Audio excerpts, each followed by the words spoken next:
Tampa Museum of Art is showcasing the influential career of Oswaldo Vigas. Joanna Robotham joins me to discuss what you can expect from this one-of-a-kind exhibit. So interested to talk with you about this, and I know every time you guys do get an exhibit, you're so excited to share. So I'll let you begin with this one. What do people need to know? This is a really extraordinary exhibition. The artist, Oswaldo Vigas, has not had as much attention in the U.S. as, say, some of his other counterparts. This is the first American retrospective of his work, and we're so pleased to be able to show it in Tampa. It originated at the Grand Rapids Art Museum, and it showcases 40 years of artwork from the 1940s up to about the late 1970s, 1980s. So you really get a sense of artistic process and evolution. So let's go ahead. I know we've got some pictures too that we want to take a look at that Vigas was able to put together, and I know you've got an interesting take on it that you were telling me before we got started. So describe this one, and then we'll talk about the similarities in all three of the pieces that we're going to get ready and take a look. Absolutely. So what's so interesting about Vigas's biography is that he actually started out training to be a doctor. He was hoping to become a pediatrician, and he gave up medicine to focus 100% on his paintings. So the work that you see here is one of his early works where he hadn't quite made that full transition.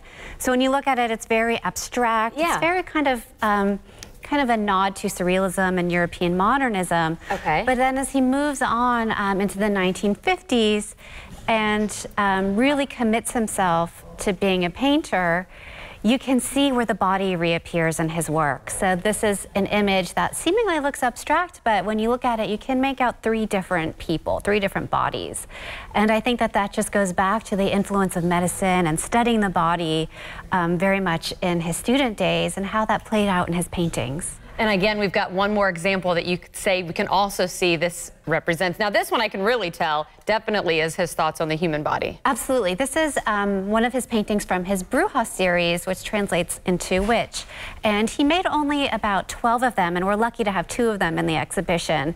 And it's inspired by a few things. It's inspired by a pre-Columbian fertility goddess, but then again, the body playing into the composition. So I like that he's drawing on numerous influences from, Venezuelan myth and tradition to just general, limbs and the study of the human form. So I'm really fascinated because here you've got a gentleman that you always think of like the two sides of the brain. You've got someone who's like into medicine, which is one side. Then you've got the creativity that he's able to display. Then you throw in, you said, based on a witch as well, and some of the myths in Venezuelan culture. Yes. Those are 3 things you usually don't see together. Is that one of the things that you appreciate of him? Oh, very much so. What I enjoy about him is he's not a formally trained artist, but he's out there looking at everyday life, drawing on his Venezuelan roots, but then also just his general interest in science. So it's a really interesting story, and I think the exhibition teases it out nicely. I love that. I love when you can go and you can actually tell the story. What do you hope people come away when they do visit the exhibit? What do you hope they come away feeling, if you will? I hope people come away from the exhibition thinking that this is an artist that they may not have known, but they're really glad that they know about his work now. He's someone who has had tremendous artistic ambitions, and he was quite celebrated in Europe and South America. So it's great that he's finally getting his due in America. I was going to say, and celebrating him right here in Tampa Bay. In Tampa, yes. Well, I think we need to go ahead, share the details of when people can come out and enjoy as well. Sure.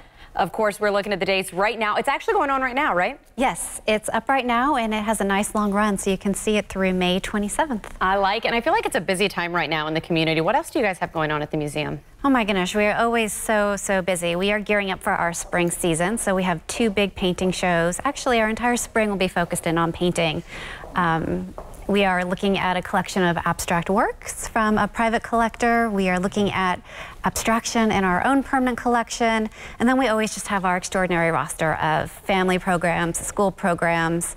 Pride and Passion is right around the corner. That's what I was thinking of. One of our big fundraisers is coming up. So we're always having a good time planning for It's a busy time of year. For the calendar, very much so. We look forward to talking with you for Pride and Passion. And until then, of course, check out this exhibit that we just chatted about. It's always great to have you. Thank you so much. It's a pleasure being here. Come back and see us, okay? Will do.